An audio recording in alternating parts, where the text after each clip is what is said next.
started last week and we're going to continue over this next few weeks. We've actually been talking about the church and what the church is all about, what God has called us to be as a church. And the name of the series is AKA. So everybody say AKA.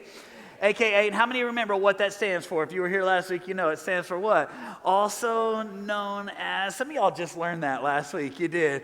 Also known as, and what we've been talking about is that there are some names for the church. As you study through the Bible, there are some different things that the Bible calls the church, and it might be, the church also known as a body, or the church kind of also known as a family, or the church, as we talked about last week, is also known as a bride, and we talked about how we are to have passion for the bride of Christ. In fact, if you missed last Sunday, I would encourage you, go watch it on YouTube or download the podcast, because I'm telling you, it'll stir you up just a little bit. And today we're going to continue in this thought, the church, also known as, and we're going to look at a different one that's actually found in the book of 1 Peter. So if you have your Bibles, go ahead and open up to the book of 1 Peter chapter 2. If you don't have a Bible, you can follow along in your LifeGate app or on the screens there together. And we're going to read it together. Verse number 4, that basically Peter is saying that the church is also known as a house. So everybody say a house.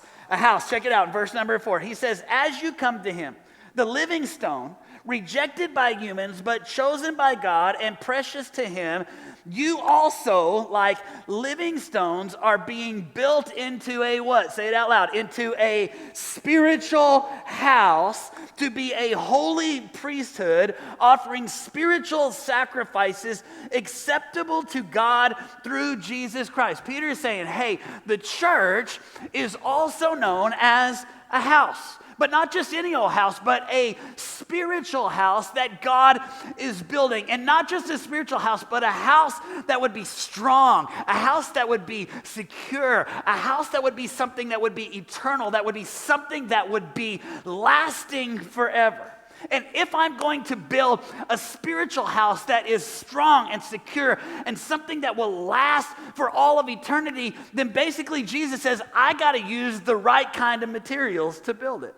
And he says, I got to use eternal materials, not just like normal brick and mortar and things like that. No, I got to use eternal things. And so basically, here's what he says. He says, I'm building a spiritual house, and I am using you as the materials to build it with. He says, you are the living stones. Everybody say living stones. You're the living stones. Basically, he says this, you are the bricks that I am using to build my house. Now, if you know anything about a brick, you don't have to really be a builder or even a brick maker to know how they are built. Basically, you know that bricks, like I brought one with me today, are basically just a lump of clay, right? And what happens is they take this lump of clay and they take it and they put it in a mold and they form it to be the shape that they want it to be. And then they take the lump of clay and they put it into a furnace. They put it into a hot, fiery furnace, which what happens is it takes the clay and it makes the clay hard and it makes it firm and it makes it able to be used to build a house. And isn't this kind of the way that we are as well? In fact, if you've ever studied the book of Genesis, you know what we were made from, right? The Bible says that we were formed from what? From the dust. That we are just, like one passage says, we're just like clay pots. That God took the clay, he took the dust, and he formed us together, and he breathed his life into us. And then what happens is that throughout life, what happens is that we go into what James talked about, some fiery trials, and we go through some struggles and some difficulties. But what happens is those fiery trials, they form us and they harden us and they make us stronger so that God can take us and build us together to be a spiritual house, to be a brick house. Come on, you knew I was going to have to do that today, right? And here's what I want to talk about a little bit today. Like, if God is building a spiritual, if he is the builder, he's building a spiritual house. And if we are the living stones, we are the bricks that he is using to build this spiritual house, then what is our job? Like, what does that look like for us? In fact, what does the brick life look like? What does it mean to be a brick in the spiritual house that God is building together. And I want to talk to you about 4 different things that God has called us to do as bricks in the house. And before I do that, as I was studying this, I just thought, I got to put a disclaimer out there just a little bit. In fact, before we jump into, I'm just going to tell you that today's message is a very pastoral kind of a message, all right? And so there's going to be some stuff that might step on your toes just a little bit. There's going to be some stuff that might be a little bit difficult for us to hear. But just here's, first of all, I want you to hear it in the heart. And notice that as I'm saying it, I'm smiling. Come on, right? I want you to hear it from the heart of a pastor and in the heart that it is brought in today. And I just thought, do I go all the way there? And then I just thought, man, if I let everybody know, if I give you fair warning, I can just go there. So I'm just going to go there, but just let me tell you, you've been warned, okay? Everybody look at your neighbor, tell them you've been warned, right? Okay, so what does it mean to be a brick in the house that God is building? As I think about it, I think there are actually 4 things that God has called us to do as bricks in his spiritual house. And the first one is this. If you're taking notes, write it down. The first thing that a brick has to do if it's going to be built into a house is it has to lay down. Everybody say, lay down. Lay down. If you're going to build a house, if you put some bricks into the building to build a house, what are you going to do? You're going to, in fact, they actually call it this. They call it laying bricks, right? And what is the brick's job when you're building the house? The brick's first number 1 job is just to lay itself down. And it's the same thing as followers of Christ. It's the same thing as bricks within the house of God. Like our first job, guys, is to lay ourselves down for the sake of the house. Our first job as a brick in the spiritual house that God is building us into is to lay down our rights, to lay down our desires, to lay down our comforts, to lay down our preferences, to lay down our self-promotion, to be able to build together something that is bigger and greater than just us alone. In fact, Jesus talked about it. It's very difficult kind of to hear passage of Scripture, and yet I think it fits so well here in Matthew chapter 16 and verse 24. Look what he says in the Living Bible. It says, if anyone wants to be a follower of mine. In other words, if anyone wants to be a part of what I'm doing, if anyone wants to be a part of the house I'm building, if you want to be a brick in the house that I am building, then this is what you have to do. You have to what? You have to deny yourself. Take up your cross and follow me. What was Jesus basically saying? Saying, hey, if you're going to be a part of what I'm building, here's your number 1 job as a brick is to lay yourself down. Like, here's the thing. The brick life is not about self-promotion. The brick life is about self-denial. It's about saying, hey, there's something bigger than just me. There's something bigger that God is wanting to do than just what I want or just what I desire or just what I need. It's bigger than my comfort. It's bigger than my preference. It's bigger than what makes me feel good. I am going to lay myself down for the sake of something even greater than just myself. In fact, the Scripture talks about it like this in 1 John chapter 3 and verse 16.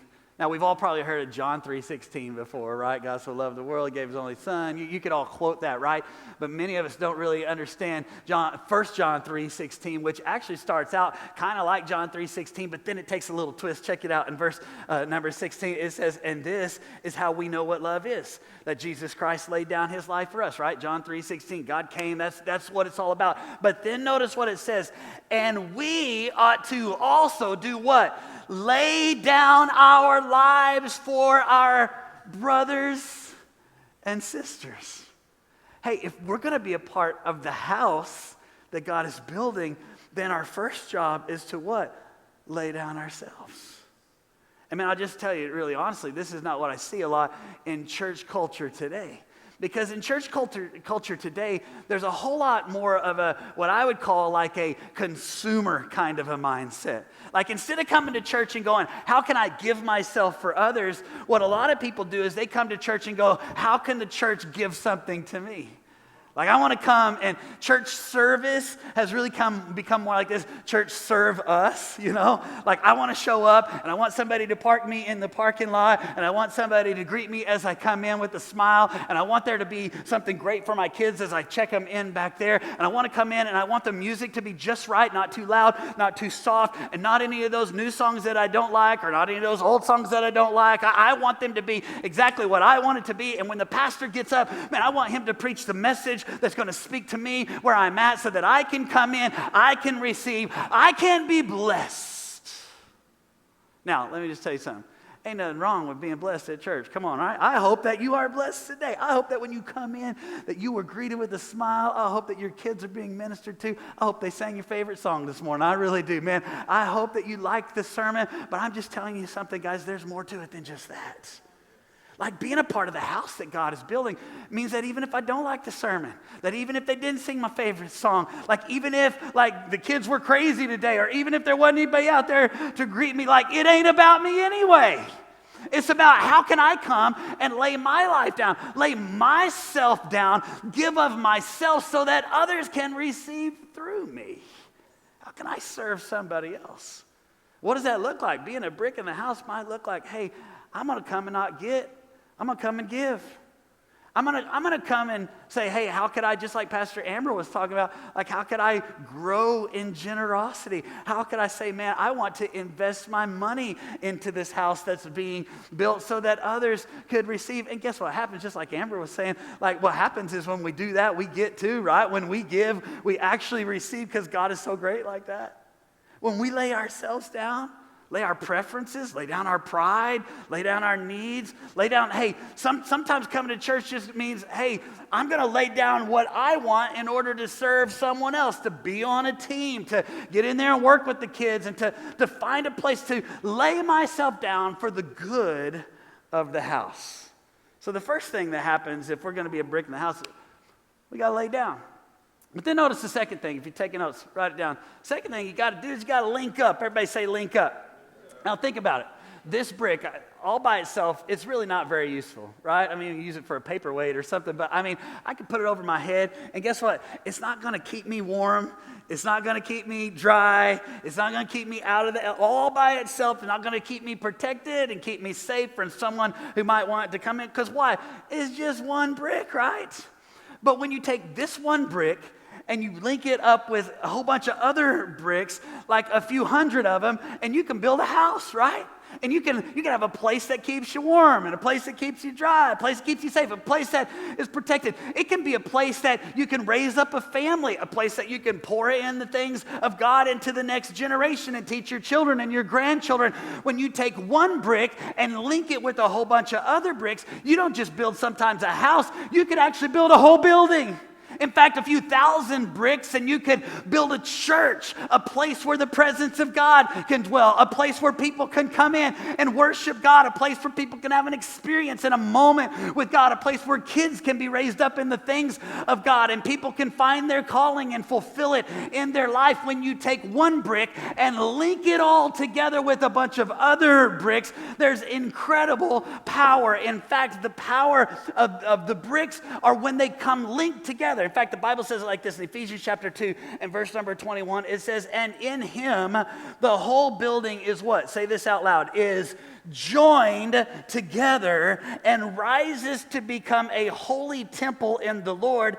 And in him you two are being what? Being built together to become a dwelling, to become a house, to become a place in which God's Spirit lives. In other words, he says, hey, I'm building a spiritual house, and I'm using you as the bricks to come together to build this place that I can fill with my presence, and lives can be changed. And you fit perfectly in the house that I'm building. In fact, the scripture teaches us like this in Ephesians 2:10, that we are God's workmanship, that we were formed, created in Christ Jesus for the good works that he prepared in advance for us to do. Like he has made us, shaped us to fit us perfectly within the house that he is building.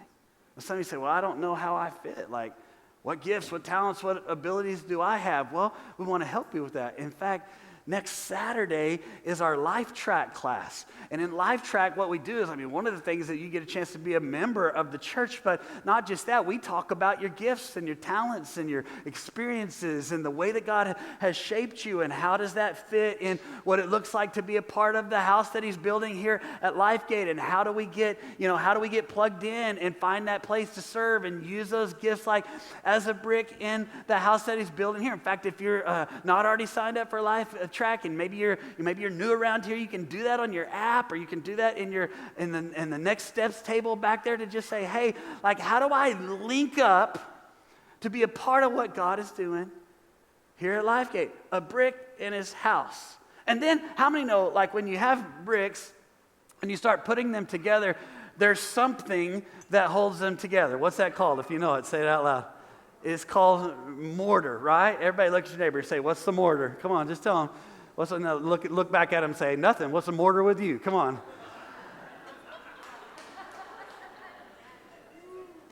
I work hard on this stuff, y'all. Some of you are like, didn't work hard enough. Come on. So what is the mortar that holds the bricks in the spiritual house?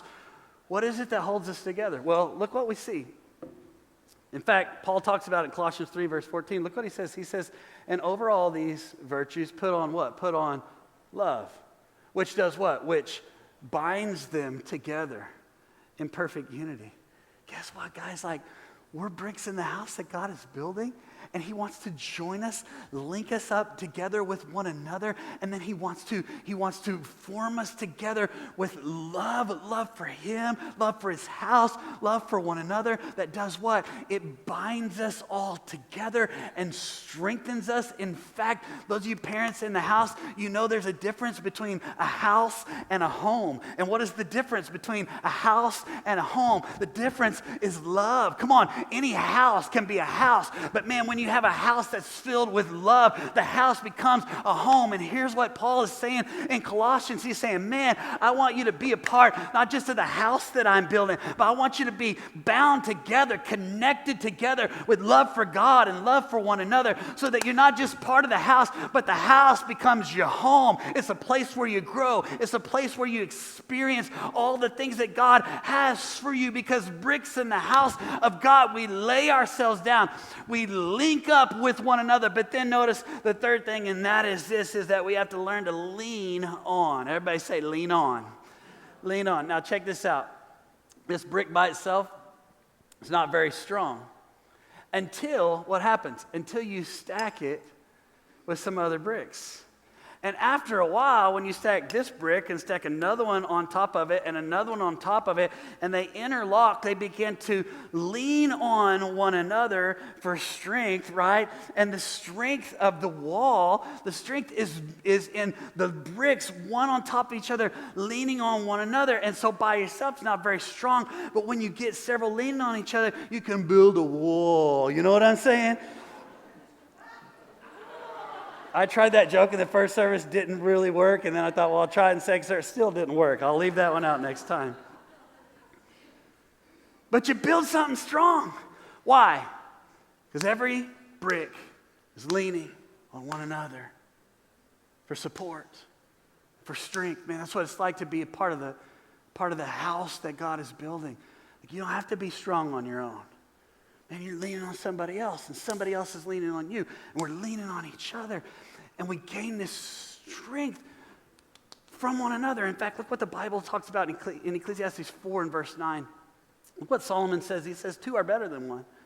Why? Because they have a good return for their labor. If either of them falls down, no one can help him up. And pity on the man who falls and has no one to help him up. But if two lie down together, they will keep warm. And how can one keep warm alone? And though one may be overpowered, two can defend themselves. And notice this, he says, and a cord of 3 strands is not quickly broken. Now I know he kind of changes the metaphor there just a little bit, but I think he's saying the same thing. Just like bricks leaning on each other, it's not quickly broken. When we come together like a strand, like a cord woven together with the love of God and with one another, like there's more strength in that. fact, it reminds me of Legos. Anybody have kids at home, plays with Legos? Come on, raise your hand. I got a son. He's 5 years old. He loves to play with this. It's one of his favorite toys, that and the iPad Minecraft. You know what I'm saying? And so he likes to play with his Legos. He's actually pretty good at it. You ask him, he'll tell you he's a Lego master. That's what he says. And he actually is pretty good at it. We'll go to Target or Walmart or something, and we'll get some Legos. And he never wants the little one that's cheap or that's for the 5-year-olds. He wants the big giant one that's more expensive. And he can actually put the ones together that are like for 10-year-olds, 12-year-olds, and stuff like that. I mean, a little dad brag there, you know. But he's pretty good at it. And here's what I've discovered. Like, I had daughters growing up. They didn't play with Legos much. But my son, the boys, they like Legos. I've discovered Legos are powerful. Come on, right? If you ever stepped on one in the middle of the night, you know the power of Legos. And yet, that's not the only power. The real power in Legos actually comes when you connect them together, right? Because one Lego by itself, is not much. But you take the Legos and you connect them together. It's incredible how strong they are. Sometimes it's difficult to pull them apart. Now, I got these from my son's stash of Legos. And so I got the ones that, it's a little easy because you got a little handle, to pull it apart. But sometimes he'll bring them to me. Ever seen the ones that are real skinny? And you put them together and be like, Daddy, take it apart. And I'm like, I can't even get it apart, right? And here's where the strength comes in the Lego. Think about it. I'm having a hard time pulling it apart right now. When you take a Lego and you only put one bump together, it's real easy to pull it apart. So maybe you put 2 or 3 bumps together, it's still pretty easy. When you connect them all, it can become pretty strong, pretty difficult to pull apart. And it's the same thing in the house that God is building, in the church, in the body of Christ. Guess what, everybody? If we're only getting connected to one bump, guess what's going to happen? Man, storms are going to come. Struggles are going to, difficulties are going to come. And it's going to be easy to be pulled apart. I mean, one bump, I can easy pull it apart. And here's what I'm telling you, is that sometimes here's what we do, is we come to church and we're like, I'll watch online, and that's one bump. And then when difficulties come in life, guess what happens? Easy for our life to be pulled apart. Oh, well, I won't just come online. I'll come once a month on Sunday. I'll catch the rest of them on the podcast later. Okay, 2 bumps. But guess what? 2 bumps, still pretty easy to pull it. Oh, well, I'll come on every once in a while. I'll watch online a little bit, and maybe I'll serve every now and then. Okay, we're talking 3, 4 bumps. It gets a little bit harder to kind of pull apart. But what if we were to say, you know what? I'm going to get connected in every single way there is to get connected. I'm not just going to watch online. I'm going to be here on Sundays every week, and I'm going to get on a team, and I'm going to serve, and I'm going to get in a life group and get connected to some people there, and I'm going to go through Life Track, and I'm going to go on a missions trip, and I'm going to come to worship night, and I'm going to do everything that the church had, every bump, man, I'm going to get connected to every single one of them. Then when the storms and the struggles and the difficulties of life come on, we're leaning on each other. We're connected in so many ways that it's difficult to pull us apart. And that's what it means, guys, to be part of the house of God. He's building, we're bricks. We lay ourselves down for others. We link ourselves up with one another and with the vision of what God is doing. And then what happens is we begin to lean on one another. We connect with one another, and we're stronger together.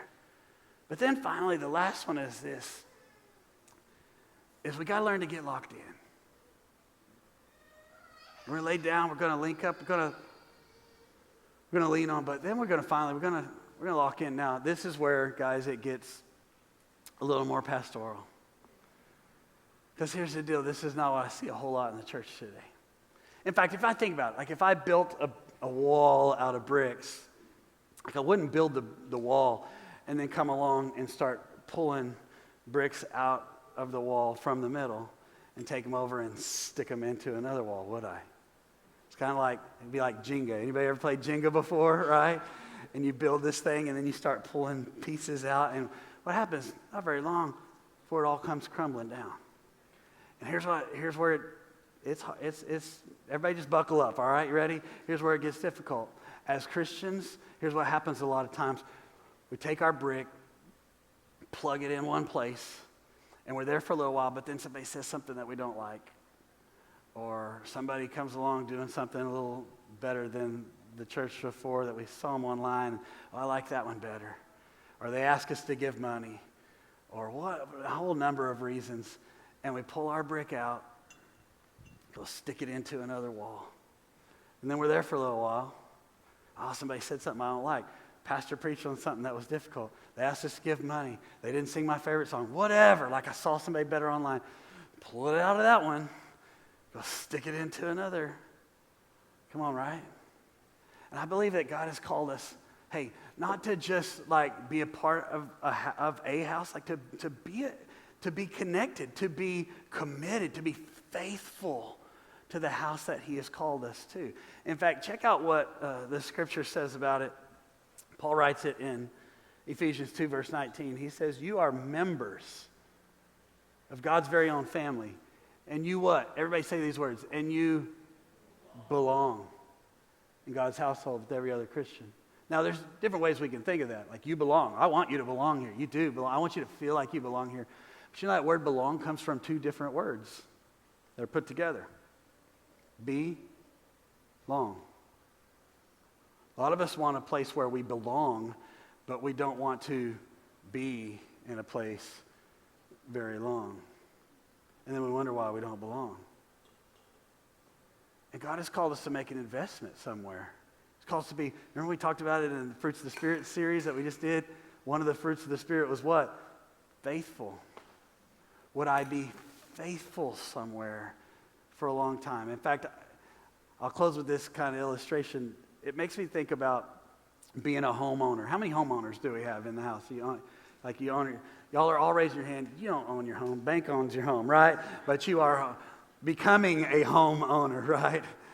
And what are you doing? You're making an investment every single month. You're paying that payment with the hope that eventually, like, I'm going to own that thing, right? Now, if you're a homeowner, not a renter, a homeowner, guess what? You don't decide that, one day you wake up, I don't like the color of the wall, so I'm just going to leave this house and go to another one. You don't do that. Why? Because you're invested. You own the place. Like, this is, like, I'm buying this home. Now, if you're a renter, you might do that. You might wake up and go, I don't like this carpet. Let's move out of here and go rent somewhere else. And nothing wrong with renting. That's totally fine. But here's the thing, is that most of us, I think, our desire one day is to own a place, right? Like, we've rented before, but our ultimate desire was we want to buy a house, and so we bought a house and we put it on a 15-year mortgage, and we said, hey, you know what's so cool is that every time that I pay that, payment every month, I'm not just putting rent in that, 15 years from now, I'm not going to be any closer to owning it than I would have been, because really what's going to happen to the person who owns it, I'm paying it for them, and I'm just living here, right? No, I want to own this place, and so every month whenever I'm making that payment, I'm investing in the fact that 15 years from now, like, I'm going to own this place. It's going to be mine. And even if you don't make it 15 years, or some of you on a 30-year note, even if you don't make it 30 years, you still have equity that you have built up. And here's what I'm saying. A lot of times what happens is we just kind of rent. I'll rent over at this church, rent over this. And then we look up 15 years later, and we really don't have anything to show for it. And what if we were to be a people that would just say, man, like, I'm invested in the house of God. I'm a brick that's going to lay myself down. I'm going to link up with a group of people. I'm going to lean on those people in the difficult times. And I'm going to get locked in. And so that every Sunday when I go and I serve, or when I give in the offering, or like, I'm making an investment. And one day, I'm going to be able to look up and go, wow, man, we made an investment that counted. Look where my kids are.